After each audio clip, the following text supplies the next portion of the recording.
Hello, I'm Pauline Davies from the Hugh Downs School of Human Communication at Arizona State University, and welcome to the inaugural event of Conversations on Religion, Ethics and Science, or CORES. And it's an initiative led by Professor Barry Ritchie from ASU's Department of Physics. CORES is made possible through the generous support of the John Templeton Foundation in association with the Arizona Center for Christian Studies. Well, at this time of divisiveness and incivility in politics and our enhanced awareness of racial inequality, our topic today is particularly appropriate, as is our special guest. Rabbi Lord Jonathan Sacks served for 22 years as the UK's chief rabbi. He has written 31 books and received numerous awards, and was made a member of Britain's House of Lords in 2009. His most recent book, just published in the US, is Morality, Restoring the Common Good in Divided Times. And here to talk to him are four panelists, all professors at Arizona State University. Paul CORES is a professor of political philosophy and American political thought, and the founding director of the School of Civic and Economic Thought and Leadership. Paul Davies is a theoretical physicist, cosmologist, and astrobiologist, and like Rabbi Sacks, the author of 31 books and also a Templeton Prize winner. Paul is a Regents Professor and director of the Beyond Center for Fundamental Concepts in Science. Harvard Tirosh Samuelson is Regents Professor of History, the Irving and Miriam Loeb Professor of Modern Judaism, and Director of the Center for Jewish Studies. An intellectual historian, she writes on Jewish philosophy and mysticism, religion, science and technology, and religion and ecology. And our fourth panelist, John Carlson, is a scholar of religious ethics, whose research explores how religious and moral inquiry informs and invigorates our understanding of political life. He is interim director of the Center for the Study of Religion and Conflict and co-director of the Recovering Truth Project, which explores issues of religion, journalism, democracy, and post-truth, which is very appropriate nowadays. So after our formal panel session, there will be time for a few questions from you, the audience, to put to Rabbi Sacks. So do please send in your questions through the Q&A function at the bottom of your screen as you're listening to the discussions. Now, Rabbi Sacks has to leave us after an hour, but our panelists will stay to tackle more questions for another 15 minutes. But just to begin, let me turn it over to Rabbi Sacks to give a brief introduction to his new book, Morality. Well, you never know what's going to happen when a book gets published. I had no way of understanding, no way of knowing that it would turn out to be very relevant indeed. But so it has transpired, because during these 6 months, certainly in Britain and even more so in the United States, what has been revealed has been a fragmented, fissured society with enormous tensions of various different kinds, but a sense that somehow something is very broken. The argument that I put forward in the book is that what is broken is what I call the third domain. The two domains of competition, the market, which is about the competition for wealth, the state, which is about the competition for power, but there is a third arena, the moral arena, which is not about competition, but about cooperation, not about self-interest, but about the common good. It's about caring about others and sensing that we are part of something for which we each carry responsibility, that we are collectively responsible for the creation of a society that will benefit the common good, benefit those who right now are least benefiting from it. Now, that was always a part of British and American society from the 17th century, maybe even earlier, till, let us say, the 1950s. But somehow or other, we became so affluent, So the world around us seemed so relatively free of threats to our peace and security that we just didn't really notice as this entire moral domain became fragmented, so that instead of thinking about what's good for all of us, we kind of focused on what's good for me, what speaks to me. Expressive individualism, in other words. And I suggested that society can't carry on like that, that we do need to be held together in bonds of mutual responsibility, because without it, we will indeed fragment.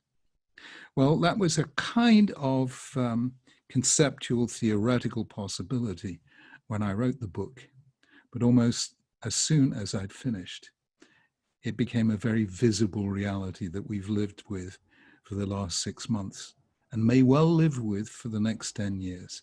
So that's basically the statement. We need to get back to that moral dimension.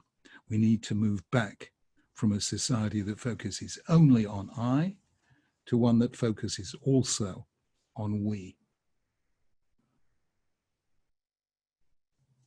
That's really a very nice introduction to our next section. And we're going to be moving on to the topic of religion, morality, and the common good. And joining Rabbi Sacks for a conversation are Professors Harva Tirosh Samuelson and John Carlson. Rabbi Sacks, it's wonderful to be with you on this session. I would like to start by referring to an older book of yours, Dignity of Difference, How to Avoid the Clash of Civilization. It's a book that you published in 2002. And there you promoted pluralism, whether it's religious, ethnic, or ideological. But in the most recent book that we are talking about today, the book Morality, you find multiculturalism to be the source of much of our current malaise. So my question to you is this: how do we protect pluralism and diversity without undermining national or cultural unity? To put it slightly differently, does not pluralism, which you endorse, necessarily result in multiculturalism, which you condemn? Shorter answer is no. Trouble, however, is that I said it all out in another book. I'm sorry about that. It's a book that I wrote in 2007, or published in 2007, called The Home We Build Together. I'll tell you exactly why I wrote that book. I wrote Dignity of Difference because of 9/11. And it's about religiously motivated violence. It's about the threat to Western societies from the outside, from cultures that have not accepted the modern world and actually feel very threatened by it. However, in 2005, 7th of July, we had our own big suicide bombings in London. And I was consulted at the time by many of the government ministers and by our equivalent of CIA, because they wanted guidance. And my book, The Home We Build Together, is a critique of multiculturalism. But I have not retracted 1 millimeter from my commitment to pluralism. So let me explain. What I argue for in The Home We Build Together, and it's implicit in the new book, is what I call integrated diversity. And if I can put that simply, each of us, Jews, Christians, Muslims, Hindus, etc., or different ethnicities, or each of us, we each are unique. And that uniqueness is important. And that uniqueness means that we can contribute to the common good what only we can give. So it is deeply respectful of diversity, but that diversity is all focused on contributing to the common good, making our particular contribution to Britain, the Sikhs, the Jains, the Zoroastrians, the Baha'i. So for instance, if I can give you a little example, after the, do you remember we had a prime minister called David Cameron? We sure do. And, you know, he put forward an idea called the Big Society. So I took the Archbishop of Canterbury, Rowan Williams, the head of the Catholic Church, Cormac Murphy O'Connor, and the three of us, I said, we're going to sit down with David Cameron, because this is about building community, local community. And I said, we're going to sit with the Prime Minister and see how we, each of us in our own community, can contribute to the big society by building communities and then giving the gifts of those communities to the country at large. And it was very nice. It was actually very moving. And then subsequently, the Archbishop of Canterbury and myself invited all the leaders of all the faiths in Britain to a conference for a day in Lambeth Palace, talking about what each of us could do that was distinctive of our faith community. And that was one of the things we did. It wasn't the only thing by any means. I also did a project with Prince Charles called Respect, which was about going town after town after town. We began in Birmingham and bringing the faith communities and bringing them to the center of the town and essentially getting them, all of them, to do hospitality for the town, because we all have different foods. I mean, we all have different songs, we have different foods, we have different rituals. Prince Charles opened the first one. And it was a way of saying, let's take our differences into the public square and show that we respect one another, because each one of us can do what the others can't do. Now, that concept of integrated diversity, which I haven't really seen developed anywhere else, is a way of valuing plurality and difference, while at the same time not losing the centrality of the common good. Mm-hmm. Very nice. Well, Pauline, may I have a follow-up question? Yes, you may. So I'm very glad to hear the focus on this concept of integrated diversity.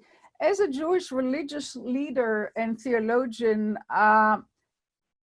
could you help us resolve some of the tensions, especially the tension between philosophical or scientific universality and religious, ethnic, and historical particularity?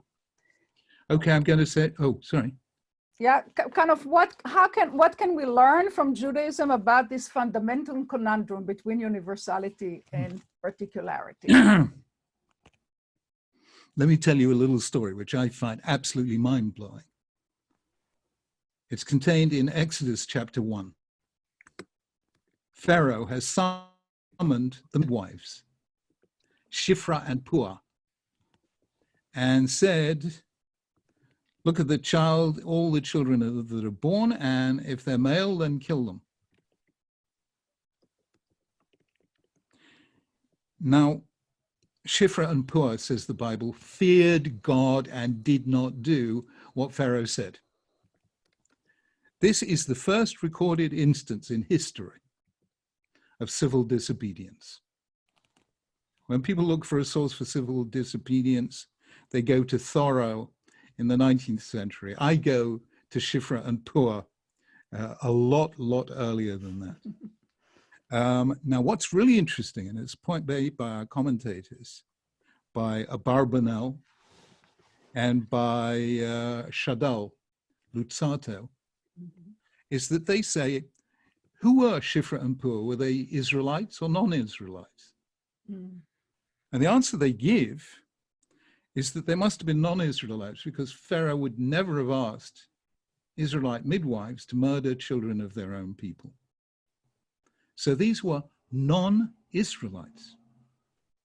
And they refused to obey an immoral order. And the Bible actually has a lovely touch. It says, and God blessed them with, he gave them houses, i.e. they had been infertile until then, and now they had children of their own. Because the only other case that could be considered civil disobedience in the ancient literature is Antigone. And Antigone is a tragedy. But the story of Shifra and Puah is not a tragedy. So here they follow universal values. They see immediately, kill an innocent child, that's wrong, that's morally wrong. Now these are not Israelites. So what is particular and what is universal in the ethic of the Bible? Very simple. Morality is universal. Holiness is particular. And the Bible is constantly doing this. In the very next chapter, you get who? Pharaoh's daughter, Hitler's daughter, okay? She breaks her father's decree, adopts, saves the life of the child, adopts the child, gives the child his only name, to tell us that there really is a universal moral sense. It's called being God-fearing. That's what the Bible calls it. Yirat Elokim. Mm-hmm. So morality is universal, but holiness is particular. We have to move on to John's question now. Hi, John. Hello, Rabbi Sacks. So honored to be with you today to discuss this really important new book that you've written. You have talked a bit about the fragmentation and the forces that are driving that, from individualism, consumerism, identity politics. Here in the United States, we're seeing this fragmentation through race, religion, class, education level, political tribe, urban and rural divides. I think one particularly important division that overlays many of those others is how we get our news. And it shapes and reflects our view of the world, which creates actually very different visions of reality. It intensifies the post-truth culture. It erodes our faith in democracy. These are questions that those of us in our Recovering Truth Project are really wrestling with right now. So my question for you, and forgive me, this will be a softball question for you, is how do we form a common morality when we don't even share a common reality? That is to say, how do we forge consensus about shared values when we don't even agree on the facts? Well, look, can I give you a very simple example on this? Please. We have restarted public transport, underground buses. But of course, public transport puts us in fairly close proximity to one another, especially the subway, I mean, which is really a fairly toxic environment. And so the government has ruled, quite rightly, that anyone using public transport has to wear a mask. Now, I don't know if moral philosophers have yet understood the conceptual significance of the mask. I mean, our kind of mask. I don't mean Nietzsche's kind of masks. And the answer is that a mask basically does not protect you from other people, but it protects other people from you. So wearing a mask is an act of pure altruism. It says, I really care about other people. Now, I'll tell you what happens. You go on the subway today, and you will find most people wearing a mask, but not everyone. The reason most people are wearing a mask is that they understand that to create a safe environment in a difficult situation like that, each of us has to play our part in protecting others from us. But what about the people who don't wear a mask? And there are, in every compartment, a few people who don't wear a mask. They say, the hell with it. I'm concerned with me. I'm not going to have the discomfort of wearing this mask, and I'm pretty safe because everyone else is wearing a mask. Now, this is known, as you know, in the whole issue of the commons, as being a free rider. You are taking advantage of everyone else's sacrifice, but you're not yourself paying the price. You're not sacrificing for the sake of others.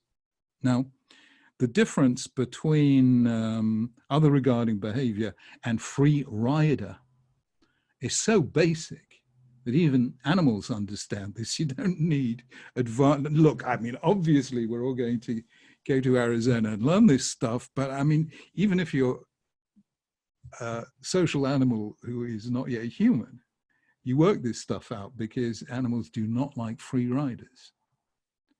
So this is not rocket science. What is common good? It is wear a mask when using public transport.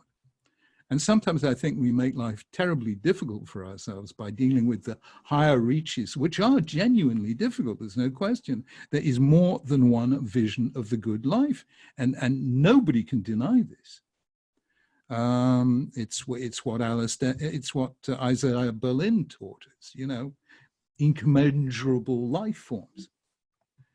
But the real things that matter are the things that are near to the ground, you know. And we're making a huge mistake in saying, no, we have individual liberty and we shouldn't inhibit this. As far as I can see, we have individual liberty to drive a car, but we do not have individual liberty to drive dangerously. So if somebody stops me driving because I'm a dangerous driver, that is not a restriction on my freedom, because I do not have the freedom to drive dangerously. I only have the freedom to drive taking into account the interests of others. So I don't think there's an insoluble problem here. Thank you very much. Now it's time actually to move on to Paul CORES and Paul Davies. And I think they're going to be talking about or asking questions about politics, civil society, and the common good. Okay. Thank you, Pauline. Yes, hello. Which Paul goes first? I can't remember.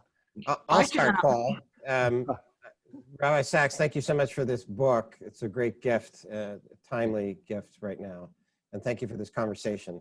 I wanted to ask you about your recommendation that we rediscover Alexis de Tocqueville, his insight in Democracy in America almost 2 centuries ago, that there's a crucial role for local and voluntary associations to maintain a healthy social political order, that this better balances the I and the we. And particularly you argue that he was correct to observe that there was a tendency in all modern democracies to elevate the state or the government, a central government, because of the focus on economic and material progress. And that this would erode local communities, religious communities as well. And this had made America, in Tocqueville's view, a more healthy and more balanced democratic republic. And then more recently, you cite Robert Putnam as affirming this insight, that Tocqueville's warning has been vindicated, so to speak. So my question is, what steps could educators and other leaders do to try to raise attention to Tocqueville's insight and perhaps to establish some kind of consensus on the importance of that insight? Well, probably we should declare democracy in America as a divinely inspired sacred text. Then we might actually get around to reading it once a year, because I think everyone should read it once a year.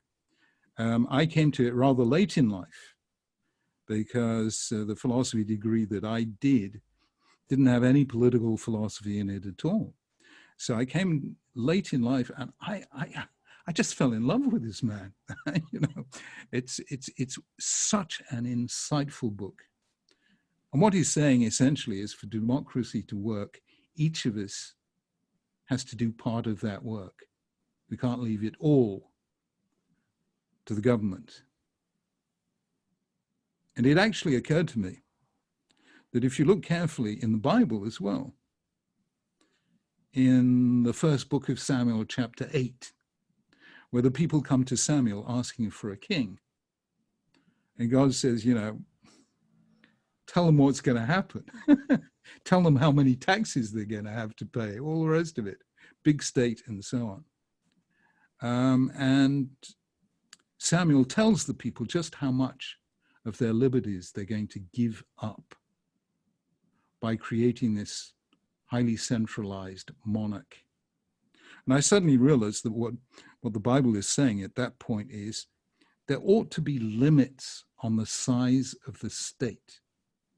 Not because there's anything wrong with the state, but because we should not lose those altruistic activities that we engage in every time we do something that is not done by the state. What happened, of course, in the 19th century is that individuals and groups and charities and churches in the States and in Britain built schools. They built hospitals. They created a vast infrastructure. Now, I don't think we're going to give that back to people.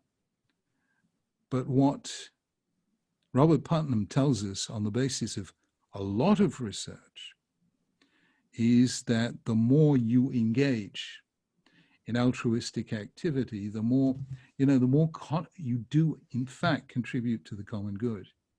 And he says that those energies are still there in religious congregations. So that's really where I'm coming from. Every synagogue is an exercise in community building. It's community building is kind of central to it. But I do find that the willingness to volunteer is undiminished completely to this day. Near the beginning of the pandemic, the National Health Service in Britain was about to be overwhelmed. And somebody put out a call. Are you willing to volunteer to help the National Health Service? And 750,000 people volunteered in the space of 2 days. So, we've seen that those civic energies are there, and we have to find work for them to do, otherwise they will atrophy. So just a quick follow-up before we turn to Paul Davies. So are you suggesting we, as academics, let's say, should reverse engineer our curricula a bit? We should look around at what's actually happening and listen to someone who's done the research about current affairs, like Putnam and others, and think about adjusting our curricula so that we address these current needs and realities more effectively. Well, I taught in America for 5 years just recently, basically in New York. And every single one of my students was engaged in that kind of activity. They were looking for things to do, but every one of them took on a welfare project. One of them, it was very funny. I was teaching around Greenwich Village, and the Bowery is not very far away. And there are a lot of people sleeping on the streets in that part of New York. And one of my students went and asked these people, what's the worst thing about it? And they said, our feet are so cold. So she said, would socks be helpful to you? And they all said yes. So she took it on herself as her big project to gather socks to help people who are, at the Bowery, at the sleeping in the streets. It may be a small project, but my goodness me, I could see that it gave her life a lot of direction and meaning. And we took another rabbi took a group of Jews and Muslims every year for a week to work with a disaster zone in the States. In other words, to build up friendships across faiths, but not by doing it through interfaith dialogue, but by actually helping people who'd lost their homes in floods, in hurricanes, and so on. So I don't know. I mean, I'm open. You will know so much better than me whether this is best done by changes to the formal curriculum or by changes to the informal culture. But one way or another, a university is a wonderful place to do this. And the habits those students will form as a result will stay with them a lifetime. Thank you so much. Paul? Yes, hello, Rabbi Sacks. Oh, hi.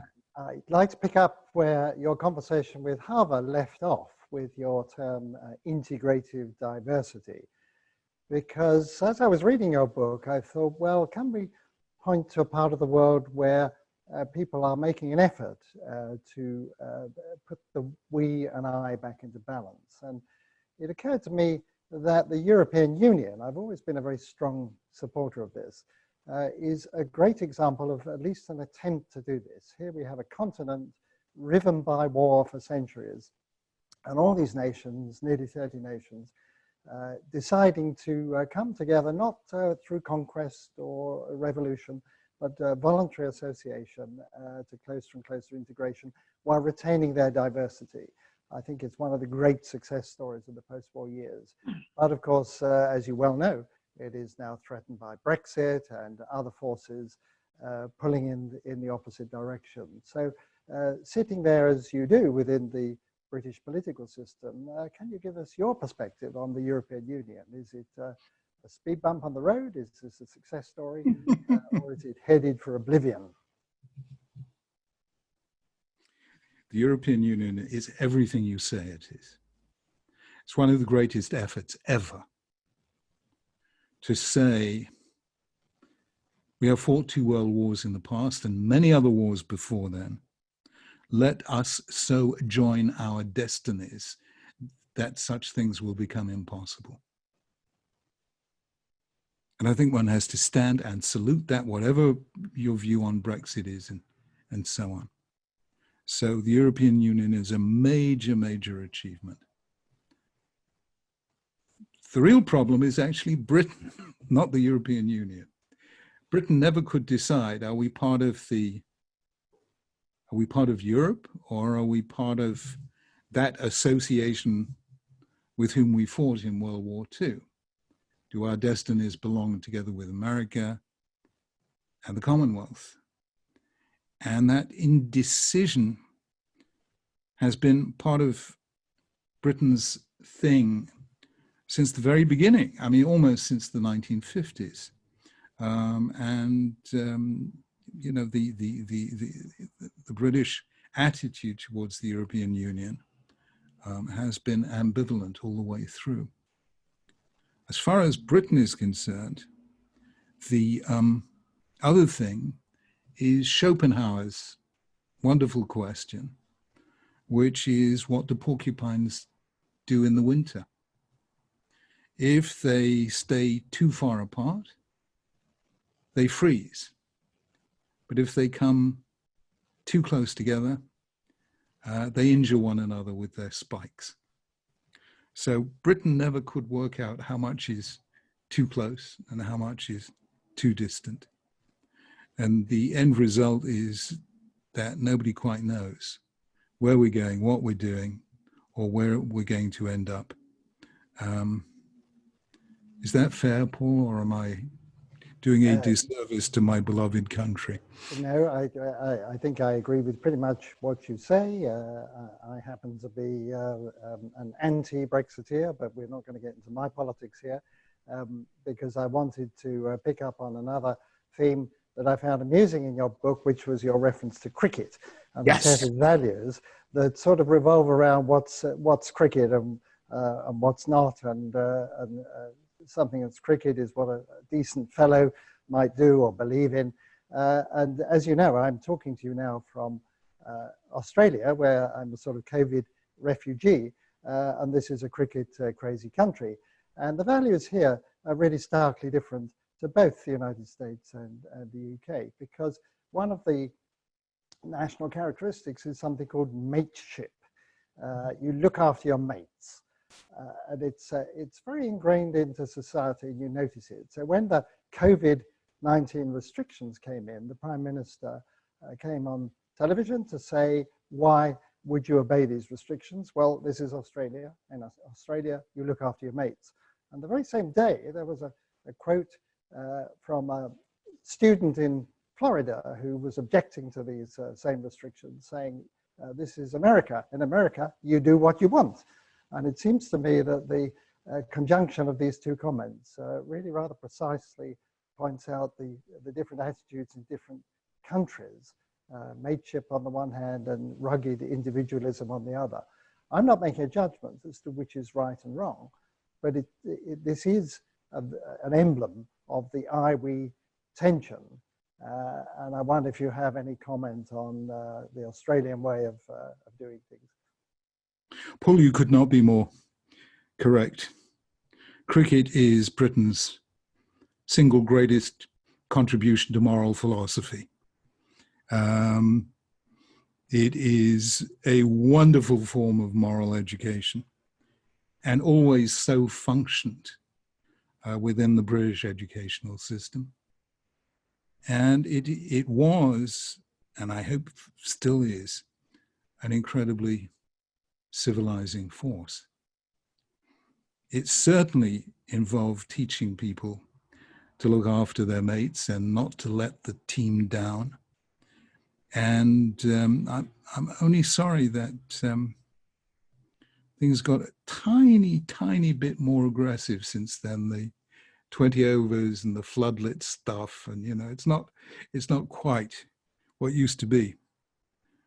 From a Jewish point of view, the idea that you can have a game that goes on for 5 days and may not even result in a result, this is just mystical beyond belief. It's just lovely how to slow down the metabolism and enjoy a different pace of life.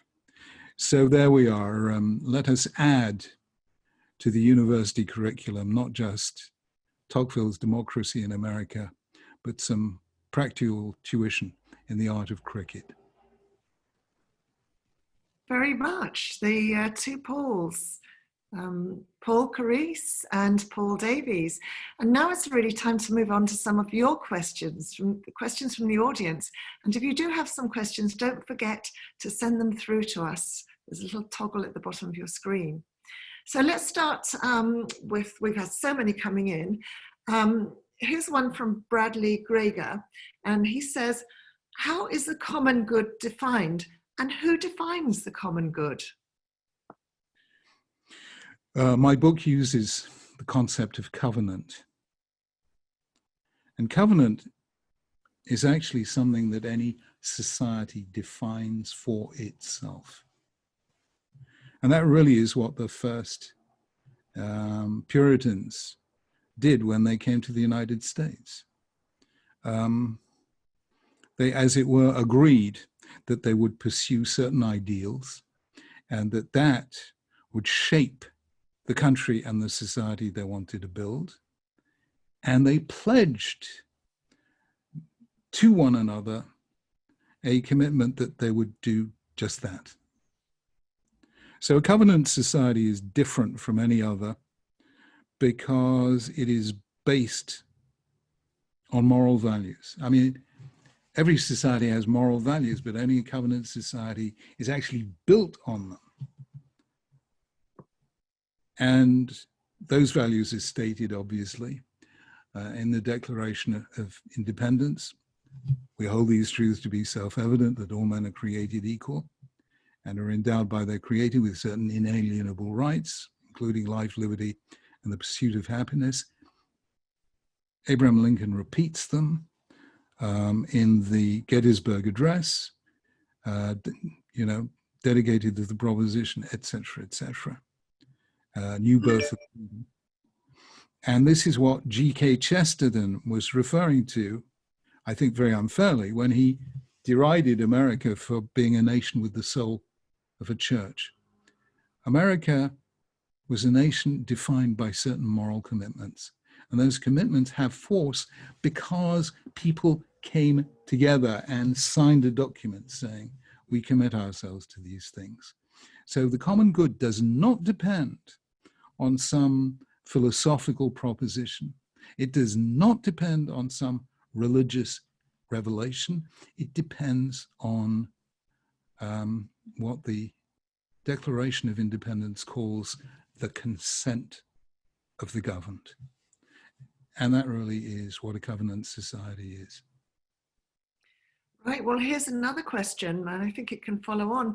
In your book, you talk about 3 ways of uniting a country, And I think you talk about shared national narrative, national service, and national holidays. Can you actually comment a little bit more about those ideas for uniting a country? Would it work in the United States? Pardon? Would it work in the United States? Yeah, let's take the United States for a moment. I want you to imagine walking around Washington and visiting the monuments. So you go to the Lincoln Memorial, and you have there on the one side, Gettysburg Address, on the other side, Second Inaugural. You go to the Jefferson Memorial with screeds of text engraved in marble. You go to the Roosevelt Memorial with its 6 rooms with key sentences from each decade. We have nothing to fear but fear itself. And then you go to the Martin Luther King Memorial with its more than a dozen quotations from his speeches. In other words, in America, a memorial is something you read. Now come to London and go to Parliament Square, and you will discover the following: that the monument to David Lloyd George consists of 3 words: David Lloyd George. Nelson Mandela gets 2, and Churchill, who coined at least as many memorable sentences as anyone else in history, gets 1 word: Churchill. So in Britain, memorials are not something you read, but in America, they are something you read. Why? Because America, being a country of immigrants, needed to acclimatize, to absorb generation after generation of immigrants. And to do that, they had to learn the national story, which they learned at school, which they saw inscribed on monuments, and so on and so forth. There was an American story. And that story was told until 2 generations ago. I don't know what stopped American schools telling the American story, but I'd pick up the fact that schools stopped doing so some time ago. So there is today no American story, but there was from 1620 until a couple of generations back. Why do you tell a national story? Because that's where identity comes from. As Jews, every single year, on the festival of Passover, we tell our people's story, the Exodus from Egypt. We eat the unleavened bread of affliction. We taste the bitter herbs of slavery. We drink the wine of freedom. Every Jew knows what it is to be a Jew because every Jew learns the story. If you want to sustain identity, tell the story. Now, Britain stopped telling the story a very long time ago. And this is an incredible mistake on the part of both nations, because it means that all we have left is individual minority groups and identity politics, and nothing by way of overarching narrative to tell us who we are. Could America bring it back again? Absolutely. And the way they do it is they commission Lin-Manuel Miranda, author of Hamilton, who has shown exactly how you tell a national story in a new and exciting and inclusive way, casting Jefferson and Washington and all the rest as African Americans or as Hispanics, using rap music and doing all these things. I think Hamilton is the role model here if you want to re-engage in a national narrative and help Americans once again feel, I am an American, I belong to this country, and I must contribute to it because it contributes to me. Well, Betsy Lane has sent in a question, and it sort of follows on. And she's actually asking, how do we come together when so many are scared of the other? Nationality versus nationality, color versus color, religion versus religion. So it's not just within a nation, it's between nations as well. How do we come together when we're scared? I wish I could give you an easy answer. The trouble is I'm in England, so it's not really fair. But what you have to do is this. You have to get really, really respected leaders from the different groups to come together personally and visibly, and for them to go together to certain hotspots and diffuse the tension. So for instance, I mentioned that in 2005, we had our own big suicide bombing. Well, a couple of days later, we had a big public gathering in Trafalgar Square.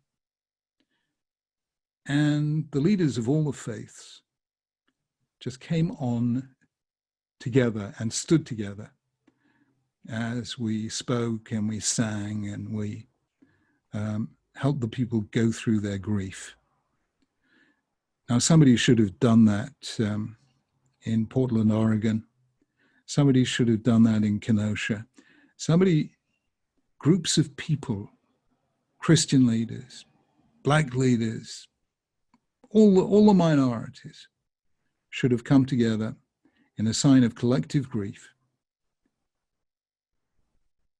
And so created an atmosphere that people could come to a mixed grouping like that and not feel fear. And believe me, it's doable. Thank you. Question from Jita Arnold. So she's writing, Rabbi Sacks says he is not inclined to pessimism despite his diagnosis that we are fragmented and too self-interested. What makes him so hopeful? Okay. Here are two words that sound the same and absolutely aren't. Optimism and hope. Optimism is the belief that things are going to get better. Hope is the belief that if we work hard enough together, we can make things better. Optimism is a passive virtue. Hope is an active one. It needs no courage whatsoever, just a certain naivete to be an optimist. But sometimes it takes a great deal of courage to have hope. Speaking as a Jew, I say that knowing our history over many centuries, no Jew can be an optimist. But no Jew worthy of the name ever lost hope. And that is the difference. Okay, thank you. And there's a quick question. We'll have to be quick on this one. It's from Audrey Thacker, and she writes, moral and ethical issues are not political, but today they are being politicized, used by individuals and groups for political gain. And how do we combat this? I try and do it by personal example. So I've been a member of the House of Lords. I'm a member of the British Parliament. I've sat in the House of Lords since 2009. And I sit on what we call the cross benches, which means reserved for those of no particular party. I have made many speeches in the House of Lords, some of which, if you're interested, you can see on YouTube. The great advantage of speeches in the House of Lords are that they're very short. But not one of those speeches is on a political matter. It's always on a moral matter in the broadest sense. I've been there now for 11 years, and I have not cast a single vote because I believe that religious figures should have a voice, but not a vote. And that there really is something different between morality and politics.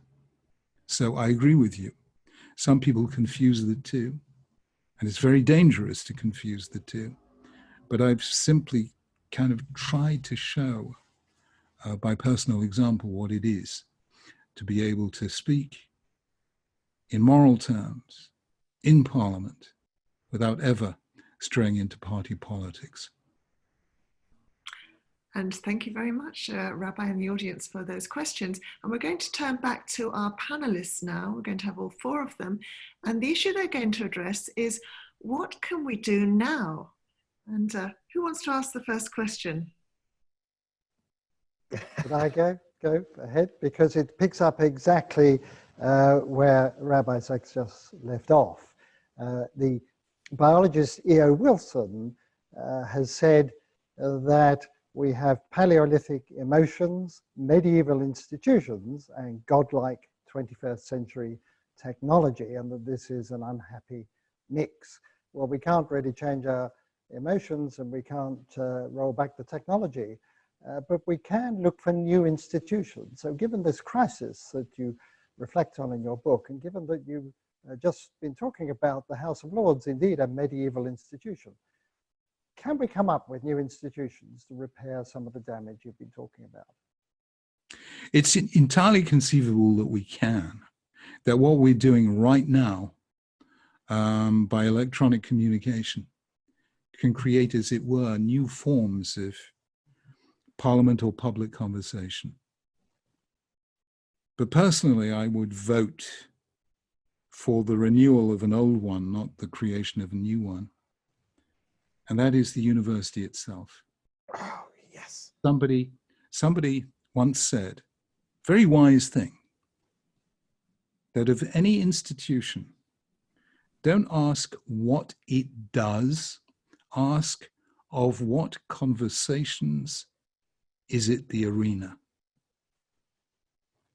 And I think the university, over and above its teaching role and its research role, is the natural arena for the national conversation through which the leaders of the future ask, what kind of a society do we seek to create when we have the opportunity to do so?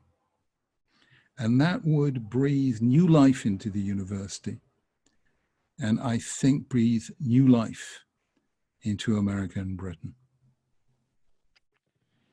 Rabbi Sacks, can I jump in here on a question that is related to the one I first asked, which is how do we form some kind of consensus on moral issues and others without without some common starting points and paths that we're crossing?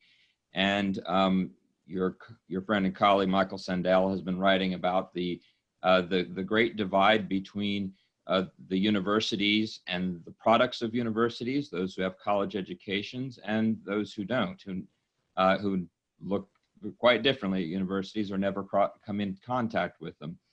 And I worry perhaps that some of the biggest divisions that we see in this country, our own country right now, are between the educated and those who don't hold college degrees, and thus are never going to maybe come into contact with some of the ideas that you're putting forward here today. So maybe you would say a little bit word about how we bridge that kind of divide. Michael Sandel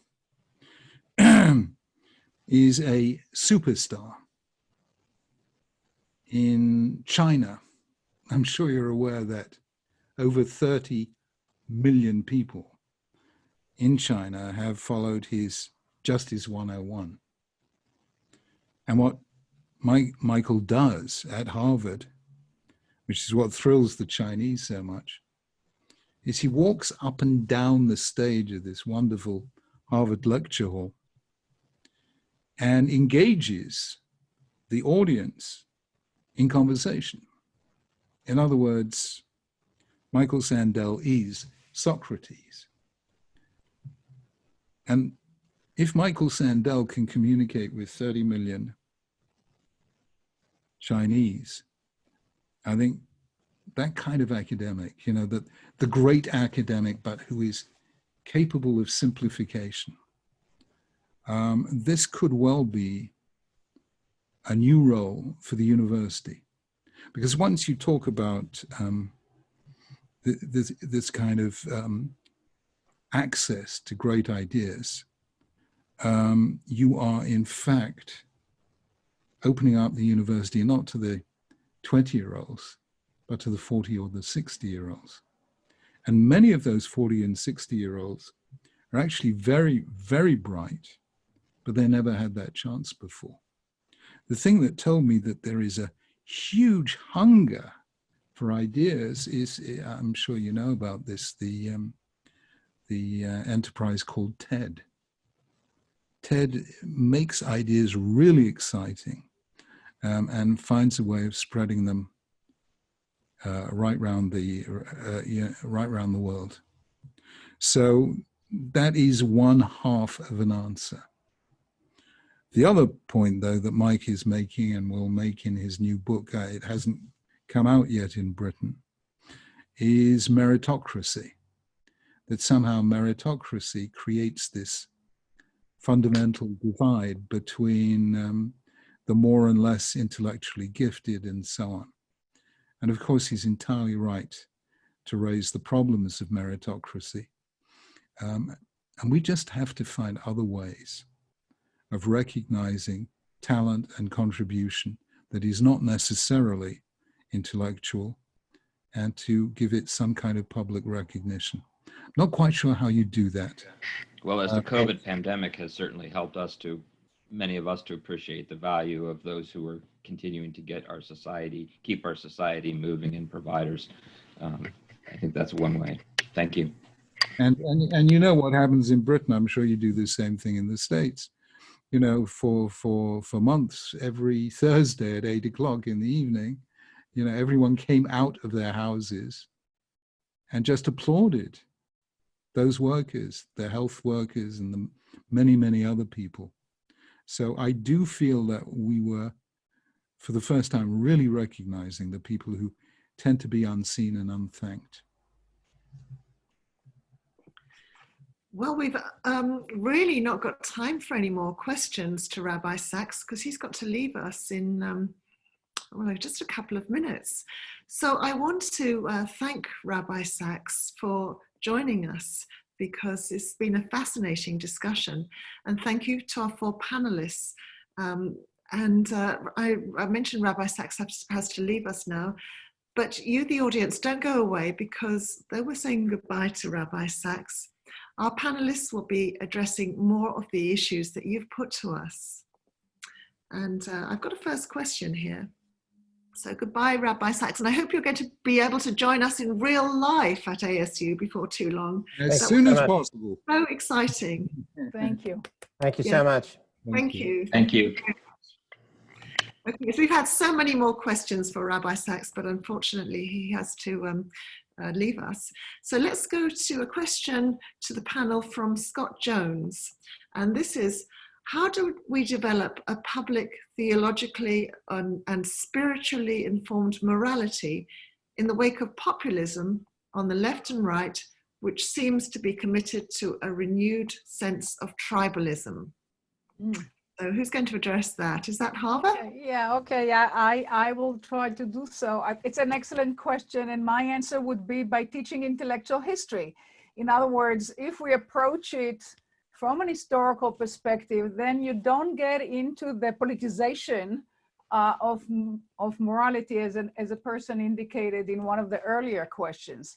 So we need to teach the history of Western thought, the history, which includes theology, it includes the history of science, it includes the history of philosophy.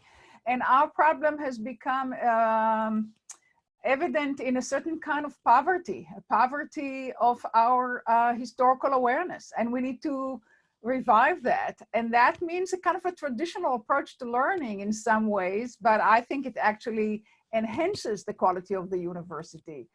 Not the other way around. So that would be my answer. Maybe Paul CORES has a slightly different approach. No, I agree with all that. I think one extension of it would be to think about the reconnecting higher education, universities, and schools, as we would call them, precisely on that point. Rabbi Sacks mentioned this at one point about talking with young people about a national story. In the American situation, the story would include vigorous debate and disagreement about ideas that we generally share in common. And that would mean some more time for what is now called social studies in K-12 schools, especially public schools, and civic education. What does it mean to be a citizen of this self-governing political community? I'll add one example of this. He mentioned the opening phrases of the Declaration of Independence, or near the opening. But to make his point, if you read all the way through to the Declaration of Independence, the final statement is that we mutually pledge our lives, our fortunes, our sacred honor to protect and defend these individual rights. That's the I and the we balance. And then you could teach the intellectual history at the university level for all the teachers about, well, how could the Declaration be such a complicated document, having some religious elements and enlightenment elements and the I and the we, and you could do that throughout American history. Okay, so we've actually got a question. I think this is probably more directed to Paul Davies, and it's from Mr. Lenny Esprisotto, and he asks, does a presupposition of philosophical naturalism limit our scientific investigation into questions of causes, including ultimate causes? So maybe you should try and address that, Paul. Yeah, hello, Lenny. I think it's Esposito. Thank you for this question, because this is a subject that I have worked on myself and thought a very great deal about. So what I'm going to give you is the Paul Davies version, not the Rabbi Sacks version of the answer to this question. So I'm a scientist, and so I prefer to believe that we can explain the world in terms of science. I don't like the idea of miracles or supernatural intervention. But over dinner parties, people always want to know, well, that's well and good, but how did the universe come to exist in the first place? It couldn't have come from nothing. What caused the universe to happen? What caused the Big Bang to go bang? At this point, I say, well, we don't know exactly about the ultimate origin of the universe, but at least in one simple version, the version that I learned as a student, the Big Bang is the origin of time and space itself, not just the origin of matter and energy. And that goes all the way back to St. Augustine of Hippo, who said that the world was made with time and not in time. And so that means the notion of a cause, in the usual sense, is a bit meaningless. And so a lot of scientists jump on this and say, look, we don't have any need of God or anything supernatural, because it's meaningless to talk about the cause of the universe as a whole. But that's a bit of an intellectual sleight of hand, because to say that the universe can bring itself into existence in accordance with physical law means that we have to assume that the laws of physics somehow transcend the universe, so they exist independently of the universe and are capable of bringing it into being. And that's a point of view that I find very congenial, that the laws of physics can do the job. But, of course, you must ask, where did the laws of physics come from, and why do they have the form that they do? And I think that's the proper place, not to talk about ultimate causes, but the explanation of the world in terms of the law-like nature of the universe we live in, and to ask about those laws. That's the proper meeting place between science and theology, in my view. But I must emphasize, this is my view, not Rabbi Sacks' view. Does anyone else want to add anything, or is that full enough? Dealt with that. A footnote from the humanities and social sciences side. There's quite a lot in the book about his argument following a mentor, Alistair McIntyre, argument with the trend in the humanities, but also informing the social sciences, Nietzsche's influence, which would never look for first causes, because the assumption is rationality itself is a constructed thing. There is no common reason and no common investigation. And Rabbi Sacks, looks to partly the theoretical adequacy of that, but also the practical effects on the university and the practical effects on liberal democracies of that fragmented view that there can't be a common inquiry about the truth. So I think that's another very powerful argument that people should grapple with. I recommend that they get the book and grapple with that. Yeah, interesting. Well, another question from Mrs. Laura Roskind. Can democracy and equality be preserved in a state of chaos and racism? Who wants to try? I'll take that one. No. Can you explain why? Well, of course, much depends on what one means by democracy, but we mean generally today in this society, a liberal democracy, which is not simply absolute rule of the majority over and against anything, any rights, limits of power, etc. So there are so many forces right now, I think, that are undercutting democracy, and inequality really of any sort can be a threat to democracy, but some forms of inequality are explicit, overt, and particularly pernicious. And inequality being based upon race is one of the most obvious and abhorrent that we've struggled with in our own history, and we obviously continue still to struggle with today, whether it's anything as simple as anything from slavery and segregation to the right to vote to massive forms of inequality and other forms of privilege access, et cetera, that are withheld, or as we're seeing today, police brutality that is inequitably applied to African Americans. Okay. Can I chime in on that again? Another interesting theme of the book that people should grapple with is his argument for restoring civility as a virtue in public life as well as in universities.